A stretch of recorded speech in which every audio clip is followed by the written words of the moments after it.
লাইফে সবাইকে বন্ধু বানাতে নেই, সবাইকে বন্ধু বানাবেনও না। তো কেন বানাবেন না, কি কারণে বানাবেন না, সেটা একটু বলি। তো এখানে দেখতে পাচ্ছেন যে আমার হাতে একটা আমের বাটি আছে, এখানে অনেকগুলো আম কাটা আছে। তো যেহেতু আমার কাছে আম আছে, তো আমি আমটা দিয়ে আপনাকে বোঝানোর চেষ্টা করব। আপনি একটু বোঝার ট্রাই করেন।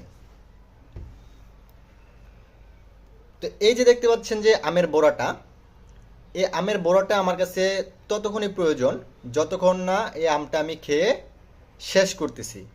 তো যখন আমি এই আমটা খেয়ে শেষ করব চুষে চুষে, ঠিক এরকম করে যখন এই আমটা চুষে আমি খেয়ে রসালো ভাবটা শেষ করে ফেলবো, তখন এই বোড়াটা বা এই আটিটা আমার কাছে কোনো প্রয়োজন মনে হবে না, কোনো প্রয়োজন লাগবে না।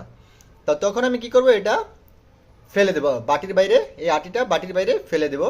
একটা সময় এটা আমি ছুঁড়ে ডাস্টবিনে ফেলে দেবো। তো আপনার লাইফে এরকমই কিছু লোক আসবে যারা কিনা আপনাকে প্রয়োজনে বন্ধু বানাবে, বন্ধু বানিয়ে আপনাকে একটু একটু করে চুষে চুষে খাবে। যখন এটা হতে পারে আপনার ফ্রেন্ড সার্কেল, হতে পারে আপনার কলিগ বা আপনার প্রেমিক প্রেমিকা ইত্যাদি। শুধু যে বন্ধু বান্ধব তা না, সবার ক্ষেত্রে একই হতে পারে। তো যেখান থেকেই হোক, যে জায়গা থেকেই হোক, তো যখন আপনাকে এই আমটার মতো, এই আটিটার মতো চুষে চুষে খেয়ে শেষ করে ফেলবে, রসালো ভাবটা যখন শেষ হয়ে যাবে, যখন আপনাকে কোনো কাজে আসবে না, কোনো প্রয়োজনে আসবে না, আপনার এখন অকেজো হয়ে গেছেন, ঠিক তখনই আপনাকে এই আটিটার মতো বাটির বাইরে গড়াগড়ি খেতে হবে। তো একটা সময় দেখা যাবে যে আপনাকে ঠিক এই আটিটার মতনই কি করতে হয়েছে, ডাস্টবিনে ফেলে দিছে, ডাস্টবিনে ছুঁড়ে ফেলে দিছে। তো এরকম কিছু লোক আপনার আশেপাশে ঘুরঘুর করতেছে, হঠাৎই দেখতে পাচ্ছেন যে ঘুরঘুর করতেছে।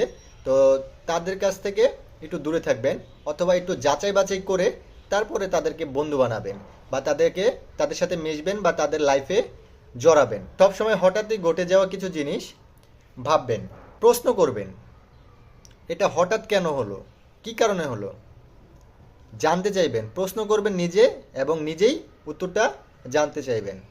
দেখবেন উত্তরটা পেয়ে গেছেন। এই তরফা মানুষগুলোর কাছ থেকে নিজেকে বিরত রাখবেন, দূরে থাকবেন। ধন্যবাদ।